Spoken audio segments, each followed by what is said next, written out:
Welcome everyone, and thank you for joining us for our Digital School Q&A session with Liam Brownlie. Before we begin today's meeting, I would like to acknowledge that this session is being hosted on the traditional lands of the Kaurna people.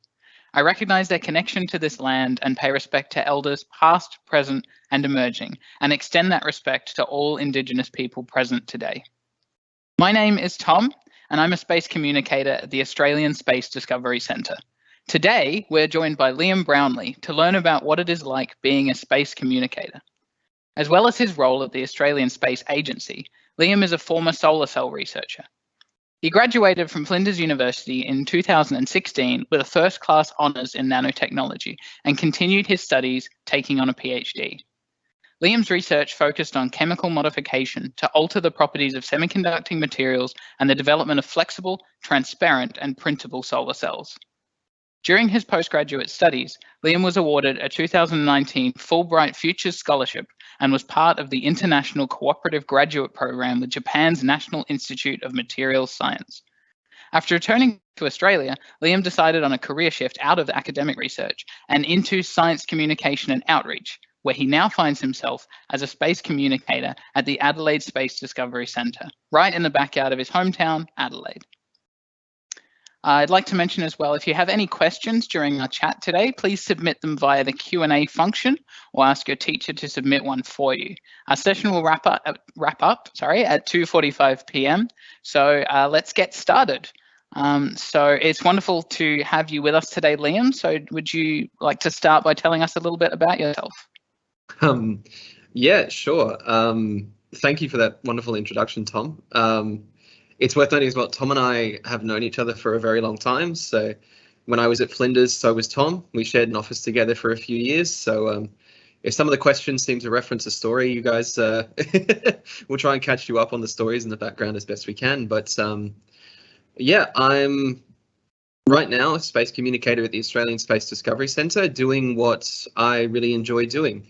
I've been a talker for my entire life. You can ask my parents and my family about that if you ever get the chance. It's very difficult for me to keep my mouth shut a lot of the time.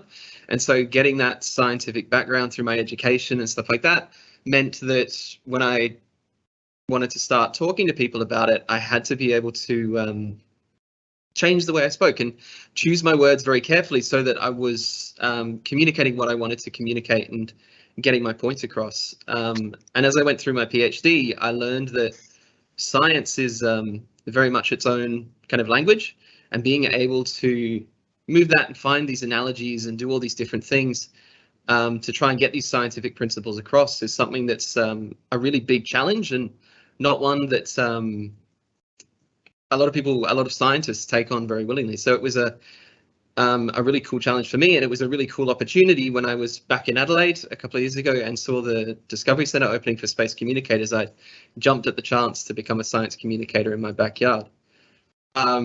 Personally, I like to think I'm really funny. Tom may be able to disagree with me on that, but I like to think I'm a really funny guy, and I come from a long line of comedians. My dad raised me on kind of English humor, Morecambe and Wise and Benny Hill and all of that kind of stuff that gave me kind of a very keen sense of humor and a real appreciation of people and getting enjoyment out of whatever it is that you do.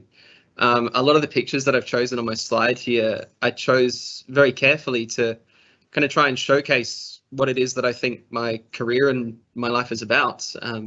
The bottom right there, I was lucky enough to have my family come over and visit me while I was in America on my Fulbright scholarship. And that was taken at a driving range in Las Vegas, where we were just playing golf all night and having a good time and just enjoying each other's company. And having that social network and that social connection is something that's really important to me because, like you say, it's hard for me to shut my mouth a lot of the time. So I enjoy talking to people and talking to whoever I can. And thank you for, having me today, even though I'm here at work anyway. Oh, fantastic. So thank you very much for that intro, Liam. I can definitely attest that Liam does really like to talk, and he really likes to talk about science as well. And I think that's fantastic.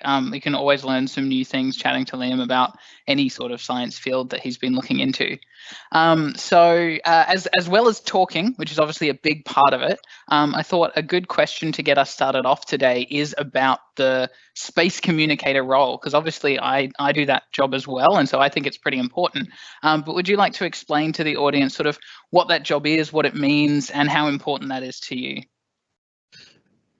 Yeah, absolutely. I'll probably start with what the job is and kind of outline it, because it's something that I don't often think about. I just kind of show up to work and I do the job and I enjoy it and I go home at the end of the day. But the job of a space communicator is a really important one, because particularly in Australia, we have a long history of participation in space, whether it's exploration, whether it's data retrieval, whether it's developing autonomous vehicles.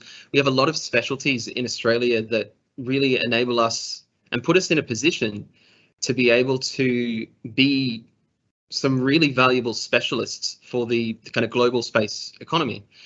And the role of Space Communicator at the Australian Space Discovery Centre is really, our kind of main purpose is to just make people aware of that, and make people aware that in Australia we have a lot of specialties, whether it be in engineering or science or any other field that you can think of. Australians by and large are really good at space stuff, and the opportunity to try and take these really difficult kind of space concepts and put them into a frame where everyone can kind of digest them and understand them is really what we do as space communicators, and try and make it aware that even if you're not a science student, or you're not getting A+ in maths and stuff like that, you can be a more creative type and still find a place in the space industry, in this very hugely growing industry, where there's new opportunities coming up all the time.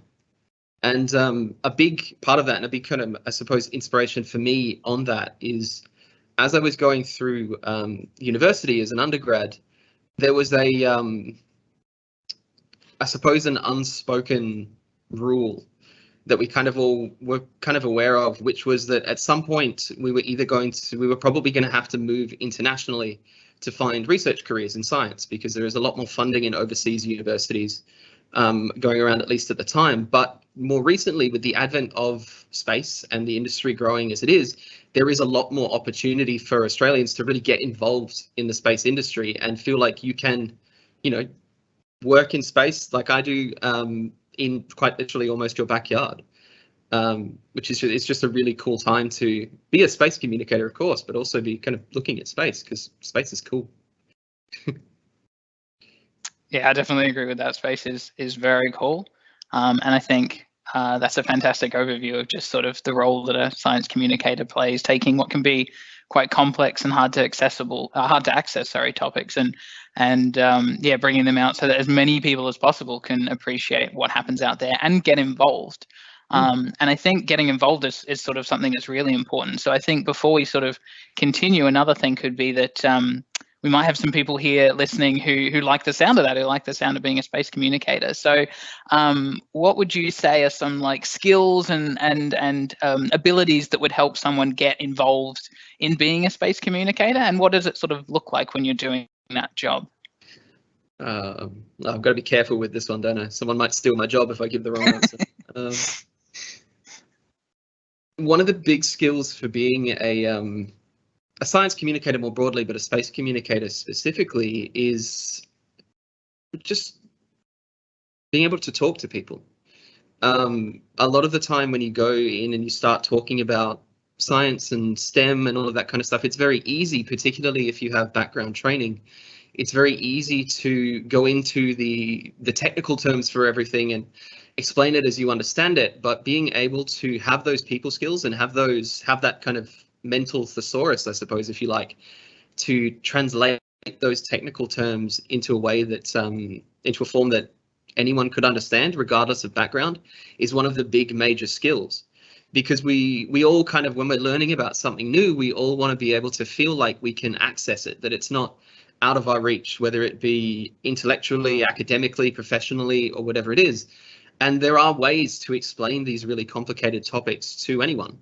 And that, for me personally, is one thing that I try and pride myself on in my work as much as I can as a space communicator and a science communicator more broadly, is trying to take really, really complicated topics and find simple analogies, real world comparisons that we can use to explain it, because I don't like thinking about things in too complicated a way. I like to break things down and think about it really simply.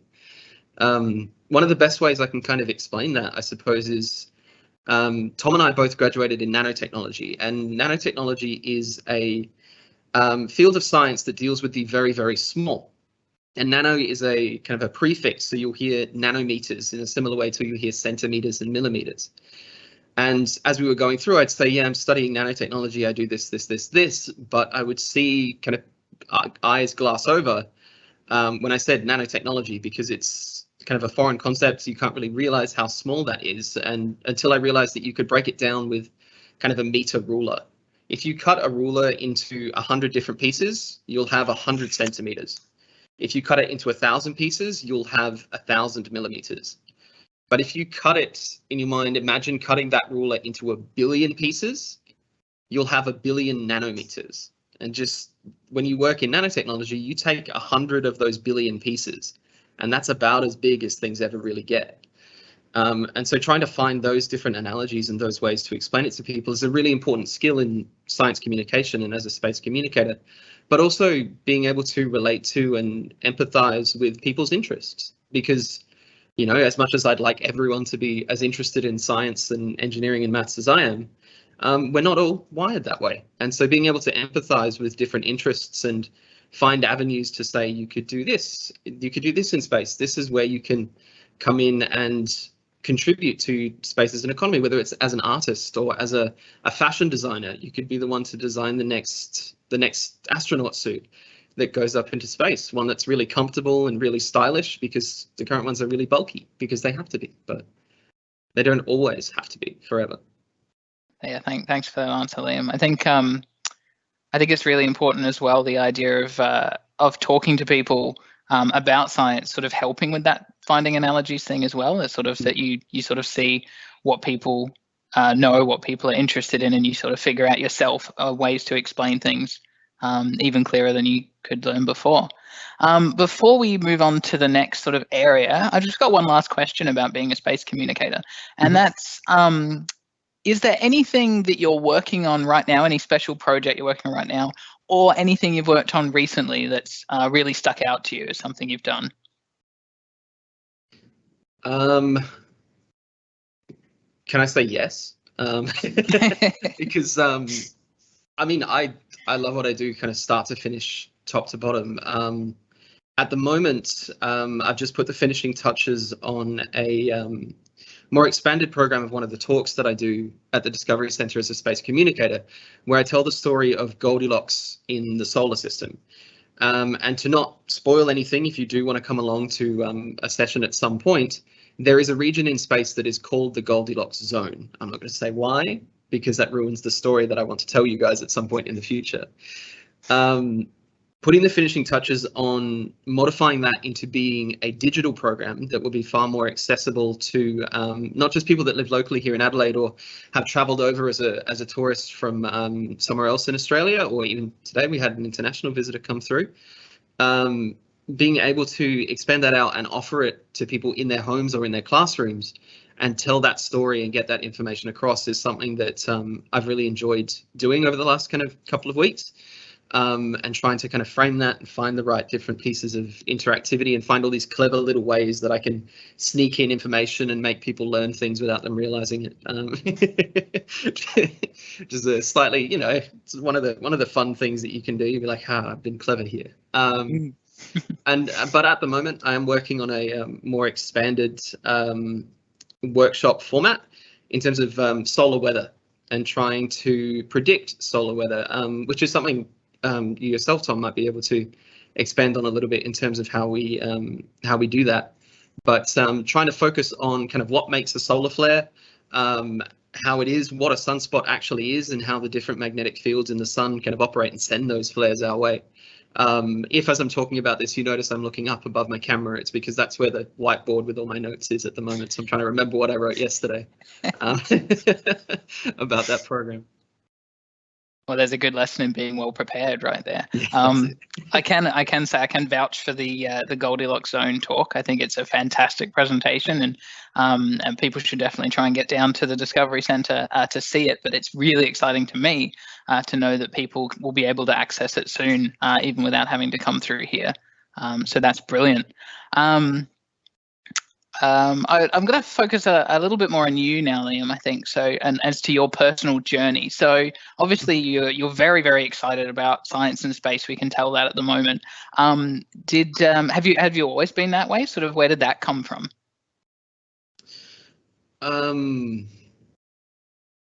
Science, yes. Space, not until recently. Going through school, going through high school, and university. I always liked science, always liked maths. I was one of those kids that was always putting himself forward, I was the one that got up at assembly and was talking and doing all of that kind of stuff. But I found a really strong grounding in science and maths, particularly chemistry. It was just kind of a natural thing. I took to those subjects just quite naturally because it's how I'm wired. I'm quite analytical in how I am. But going into research at university was something that I thought I would do for a little while, but it was never something that I thought this is what I'm going to do for the rest of my life. So in the holding slide that we started with, it said that I was a former solar cell researcher, and it's true. And in the bio and in your wonderful introduction, you referenced some of the work that we'd done together at Flinders and things like that. And I always liked to, as I was growing up, I liked to tinker with things and play around with, how different things could work and how different things could operate. And that's where kind of material science really took me personally, because what I spent most of my research doing was taking a material and modifying it, traditionally chemically, because I like chemistry, as opposed to physically, but trying to play with that material, add things to it, take things out of it, and try and change how it worked to try and get something different and functioning. And the solar cell research I ended up doing was trying to modify a solar panel or create a solar panel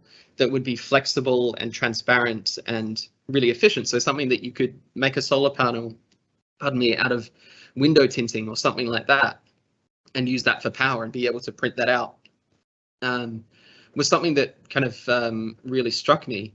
Space, so far as space goes, as an interest, I've always been, like many people, I've always been kind of just kind of naturally curious about space. You look up into the night sky and see the stars and you go, oh, I wonder what's going on up there.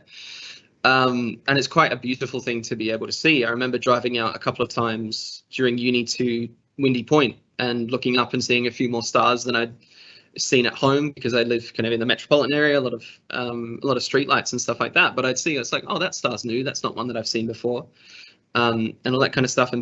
But I wasn't really genuinely curious until I started working at the Discovery Centre, to be honest, which was in the Discovery Centre. In our gallery space, we have a display cabinet that has a lot of space-related technologies. A lot of them are really cool and interesting. Like I call it the cow necklace. It's like a GPS necklace that you would put on cows to be able to track them and draw out virtual grazing zones, so you don't have to fence off the different fields and paddocks and stuff like that you would need. But the one that kind of really helped me connect where my passions were in science and to how I could transfer them into space was when I saw the rollable solar cell device that CSIRO developed in that display case, because that's exactly the kinds of things that I've been working on in university and trying to research and improve and innovate on. And to see that so directly connected to space, and then to see like whole sheets of rollable solar panels being put up on the International Space Station is something that's really cool for me, because it's, taking my kind of bread and butter in scientific research and bringing it to the forefront of what I do in science communication, which is a really cool thing for me. Yeah, that does sound very cool. It's quite fascinating, actually. A lot of the things you said resonate a bit with me, as well as someone who's also gone down the research path and then made the transition to space communication. And it's just amazing to see like the amount of things in space research that help everyday people down here on Earth. Like cow collars and solar cell designs and all that sort of thing, and just sort of how embedded it is in our daily lives without being aware, which is why I think it's super important to have space communicators out there to bring that to people and let people know about it.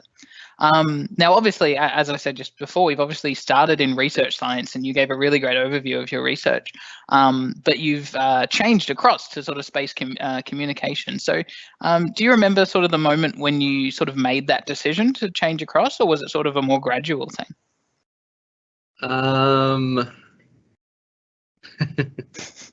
A bit of both. Without my reasons for the career change, on some level are quite personal, so I won't go into that. But the change itself was a bit of both, a bit of gradual change and a bit of push comes to shove, in the sense that as I was going through university, I did a lot of outreach. It was very in keeping with what I'd done in high school, getting up and presenting in assemblies and stuff like that. But I worked as a student ambassador for Flinders University for a number of years while I was doing my undergrad. And I also worked as a lab demonstrator and a science outreach officer with Flinders University in chemical and physical sciences, a job that you did as well, Tom. We worked together on a couple of really cool workshops in the chemical and physical sciences at Flinders.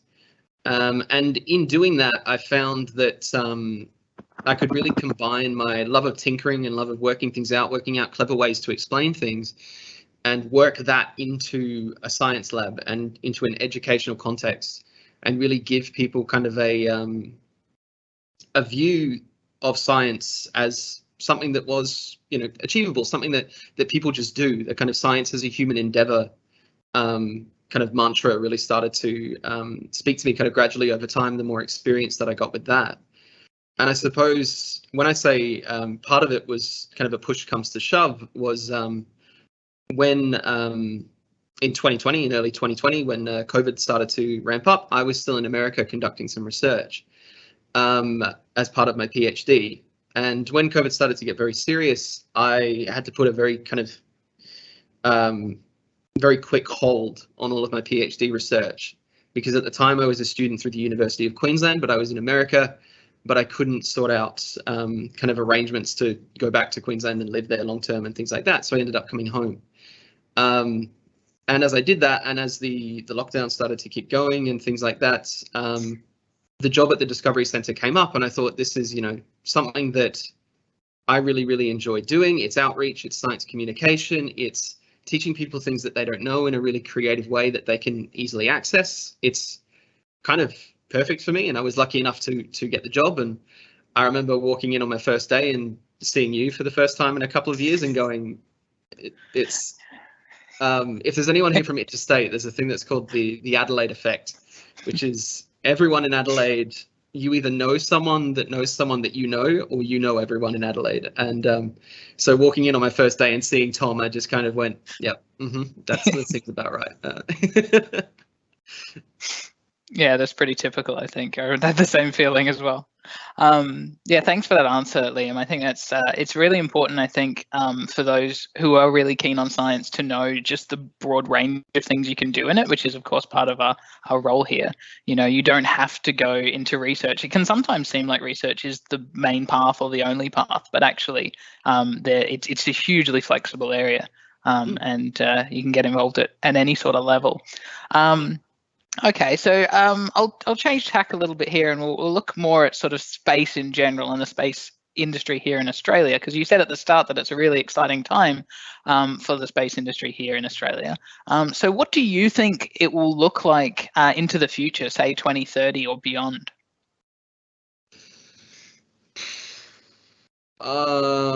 Big. In a word. In a word, it will be very big. Even now, there is a large amount of acceleration in the industry and the amount of interest and funding that's coming into the industry, particularly in Australia.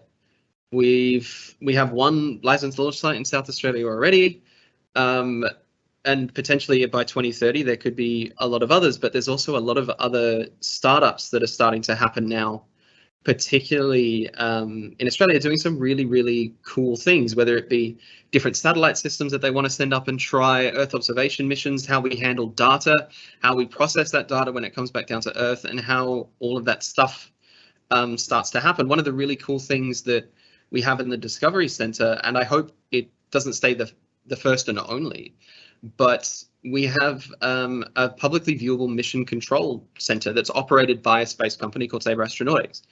And Sabre do what they call space operations as a service, which is basically them saying that they'll run and operate and tell your satellites what to do for you.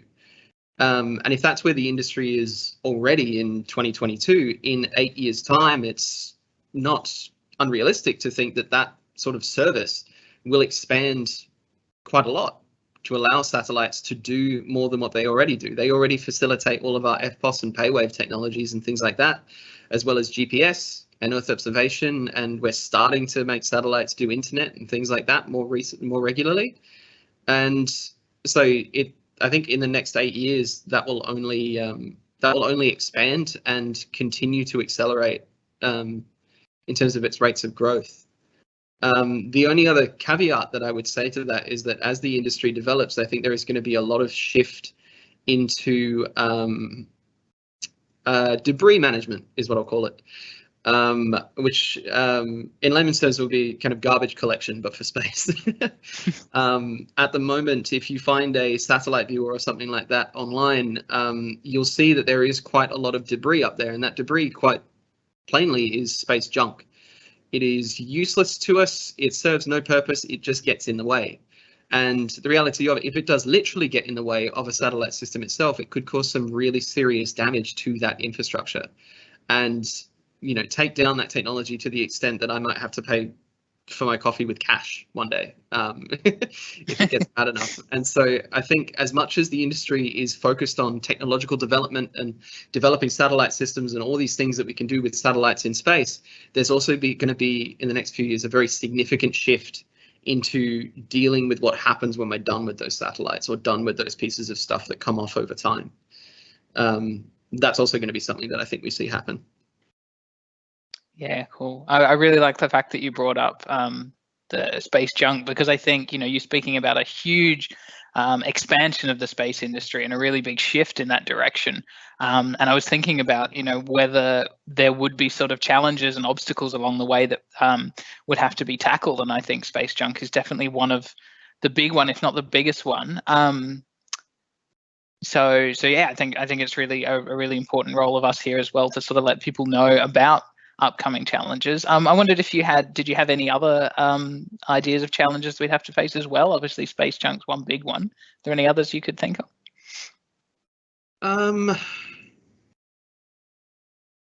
So far as technological development goes, I think that will more or less take care of itself.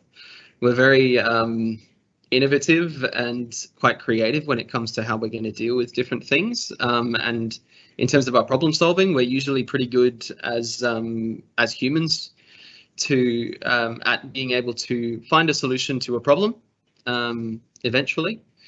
I think a lot of the issue that we might come into is as we start sending people up into space more regularly. I think that's something that's probably going to happen more regularly in sort of the next 8 to 10 years.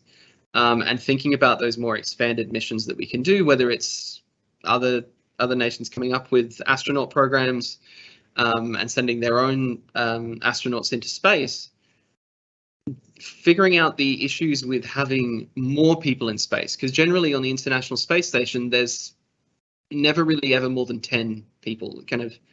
In the data that I've seen, it looks like it averages at like somewhere between 6 and 8.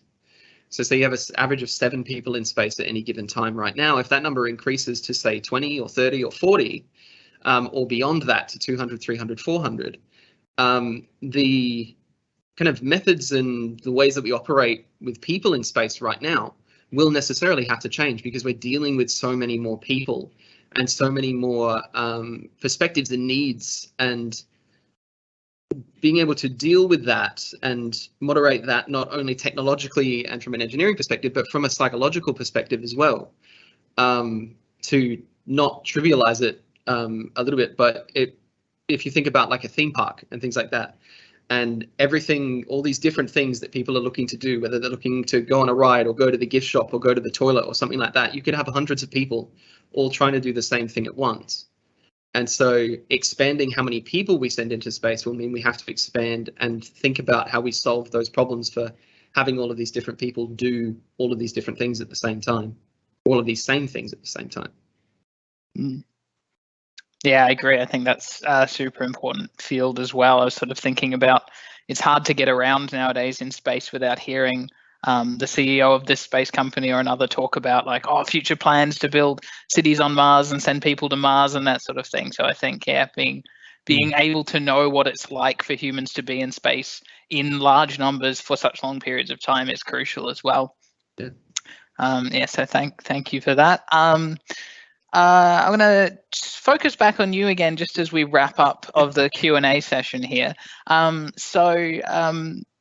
Just sort of generally, you know, being in the position you are now, obviously you've sort of tried a lot of things out. You've been around, done a bit of research, done some science communication, that sort of thing. If you were able to hop in a time machine back to when you were a 10-year-old or a 13-year-old, what advice would you have for yourself then? Probably don't shut your mouth. Or something along those lines. You don't need to say that one. Like I said, that's it. But that would be the only piece of advice I'd give myself. I don't think anyone's journey anywhere is ever going to be perfect. And I don't think if I had my time again, so to speak, there would be a lot of things that I would do differently. I would probably, you know, go out and party a little bit more or something like that. But instead of staying home with my head crammed in a book or something like that.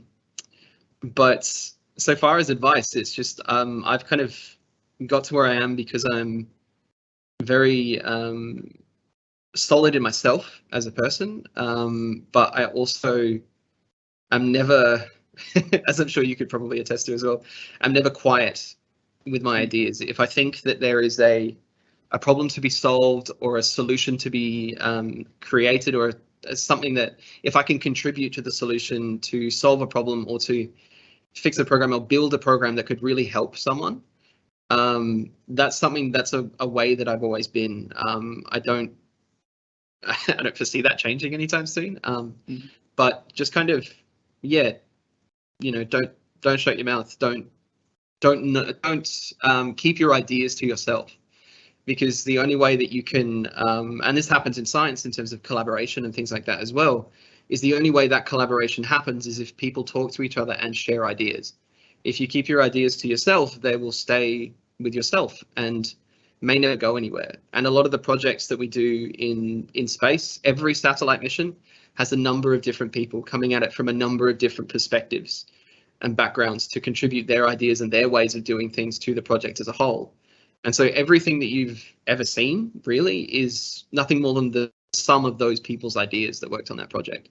So, you know, my advice would be don't keep those ideas to yourself because they do help. It might not help immediately. You know, people might not say, yes, let's do that. Absolutely. Go down that road 100%. But planting that seed and having that idea in someone else's mind, they'll say, you know, we're good to go. Yeah, that sounds like really, really great advice. On that, I know that there's something that one of your university teachers said to you when you were going through undergrad, and this is a bit of a spoiler for one of your presentations, I know, but I think it's a really good piece of advice. So I wondered if you wanted to share that here with us today as well. Absolutely. Honestly, it's a bit of a spoiler for most of my presentations. It tends to be my final my final call to action for a lot of the talks that I do here. So thank you, Tom, for allowing me to spoil this to everyone. But no, the story goes as we were going through. I think it was actually mine and Tom's PhD supervisor that said this to me as I was going through undergrad. We were in a lecture theatre and I was asking him a question, and he said he didn't know to one of the answers. And I said, well, why? You know, you're the professor, you're supposed to know. And he looked at me and he said, and to paraphrase it for space, he said that in space, anything you do, any idea that you have could be the first time in human history that anyone has ever thought about that particular topic or thought about it in that way or had that idea.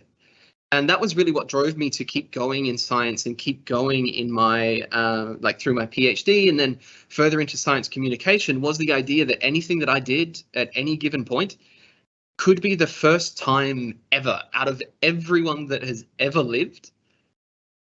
That could be the first time that that's ever been done.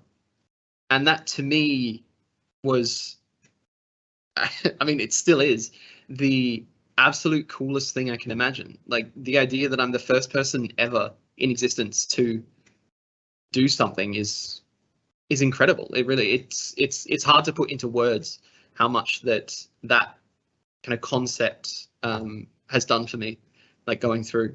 And I would say to, you know, anyone here today, like, think about things in that way. Anything that you do, any idea that you contribute could genuinely be the first time anyone has ever done that. And that is simply the coolest thing that I can imagine. Yeah, absolutely. And I think that fits beautifully as well with what you were saying before about not being quiet, you know, because if you have had that thought for the first time, no one else has ever thought of it before, and you keep it to yourself, it sort of might as well not have happened in a sense. So that's brilliant. Okay, so we're up to the Q&A segment now. So we're going to move on to some of our audience questions. So again, I'll shout out to those of us in the audience. If you do have any questions at all, feel free to pop them in. I'll go for the one at the top at the moment, which is, what is your favorite space-related joke? What is my favorite space-related joke? It's an excellent question. I don't think any of them are. Yeah, remember the a lot audience. of them are planet related, Yeah. related to a very particular planet in our solar system that shall remain nameless for the moment. But there is a fun fact that I'll probably say in place of that, which is one that I like to. We are spoiling the Goldilocks story, aren't we? It's one of the things that I like to talk about when I talk about Mars. And this is something that I stole from someone at a guest that came in from the Discovery Center. They stole a piece of information from me, so it was like a fair trade, so it was all good. But they came in and said that, did you know that Mars is actually the only other inhabited planet in the universe? And I naturally looked at him like, okay, where are we going with this? And he looked at me and said, yeah, and it's also the only other planet anywhere in the universe that has life entirely made up of robotic life, because we put it there. So the way to think about Mars is that all of those rovers and things that we've sent up with Ingenuity and Perseverance that are up there right now doing the fantastic research about Mars and things like that, we've kind of created our own robotic alien life, if you like, which is just a really fun way to think about Mars, I suppose. Yeah, absolutely. It's sort of is a bit weird to think about when someone first says Mars is inhabited. Mm-hmm. But yeah, like we've definitely populated a lot of places in our solar system with robots, and even outside our solar system with a couple, which is pretty exciting. I had another question for you as well, which is another question that I like to ask visitors who come into the Discovery Center, and that is, do you have a favorite planet or a favorite object in our solar system, and what is it? Venus, I think. Are you just saying that because I like Venus? Yes. No. No. We have a lot in common, Tom. I've learned that over the years, and our love of Venus is one of those things. But Venus, genuinely, I think, to me anyway, is a very, very interesting planet, because it should have developed probably in a similar way to Earth, maybe, but it didn't. And I'm not going to say why, because that ruins even more of the Goldilocks presentation. But it's a very interesting planet, not only because of how it developed, but also when we've talked about Venus, Tom, all of the artwork that we came up with sort of 50, 60 years ago to kind of say this is what Venus might look like. And it looks almost like this tropical bayou kind of jungle kind of thing. and trying to theorize and theorycraft about what it might look like under the clouds is a really cool and interesting thing to do. But then, and I'm going to steal your story here about the lens cap. We actually sent some some probes to Venus to have a look at what that surface was like, to look if there were, people with hotels on the swamps and river lakes that we thought were on Venus or something like that. And when we got there, we actually found the surface was mostly rocky. It looks like kind of a half-finished road work if they're like repaving the road on a highway or something like that. That's what it looked like. But we sent some other probes, and I can't remember what the probe's name was called. Tom probably can. But there was one probe that we not only wanted to take a photo of the surface, but we actually wanted to measure its composition to see if it was made out of the same things that Earth's ground was made out of, or see what it was made out of. And to that end, we sent a probe on the edge of this, almost like one of those office birds that you might put on your desk or something that'll do that. So to go down and to touch the surface and to take a reading. On the journey, though, for the sake of the camera, you have to have these really big, heavy lens caps that you'll then explode off to reveal the camera, because you don't need the lens cap anymore. It's on Venus. When this probe got to Venus, it landed on the surface, it blew off its lens cap, and it took a photo. Cool, halfway there. Now we want to take the probe and we want to measure the surface. And so the probe comes down and it measures a very, very metallic signal, which didn't seem right at all based on what the picture took. And then they looked closer at the picture and they realized why they were getting that reading. And it's because when the lens cap blew off, half of the lens cap happened to land exactly where that probe was going to come down and measure the surface. So we sent a probe all the way to Venus and we got a really pretty photo, and we got a really, really good reading of what the lens cap looked like, what the lens cap was made of, as opposed to what we actually did. And I love that story because you can do all the engineering and all the science and all the maths in the world, but you cannot prepare yourself for that to happen. Which I just think is one of the best stories that you could possibly come up with. It's definitely one of my favorite stories. And don't worry about stealing it. You told it fantastically well. In defense of Venera 14, by the way, that's number 14 of the Venera series. In defense of the probe, the photo is amazing. So it's almost worth it, maybe. I've got one question left for you, Liam, and it I think is possibly the most hard-hitting question that's out there in space at the moment. What's your opinion on Pluto? Planet or not? Not. There we go. There's an easy answer. Well, not, but I would say if you look at Pluto from two perspectives, is how I look at Pluto. One, it's not very big. It's it's comparable in size to, the Moon, Ceres, Eris, other dwarf planets that we've categorized in the system. But also, the thing that really divides it in my mind is Pluto's orbit.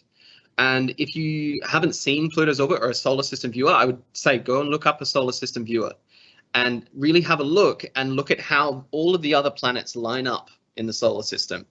They all kind of sit on the same plane around the sun, and Pluto doesn't. It orbits at an angle relative to the other planets. And so that's my thing, is it has a almost entirely different orbit to the other planets that kind of rule it out of planet status for me. Yeah. I agree with that answer. Well, thank you very much for Liam. That is all the time we have for today. So thank you to everyone for joining us and listening to our space guest. And thank you so much, Liam, for being here to share your story. It's been great. There's definitely a lot of things to learn from it. I've learned some stuff as well. And if you'd like to learn more about space in Australia, how to become a space expert, please come and visit us at the Australian Space Discovery Centre. But again, thank you very much, and hope you all have a fantastic day.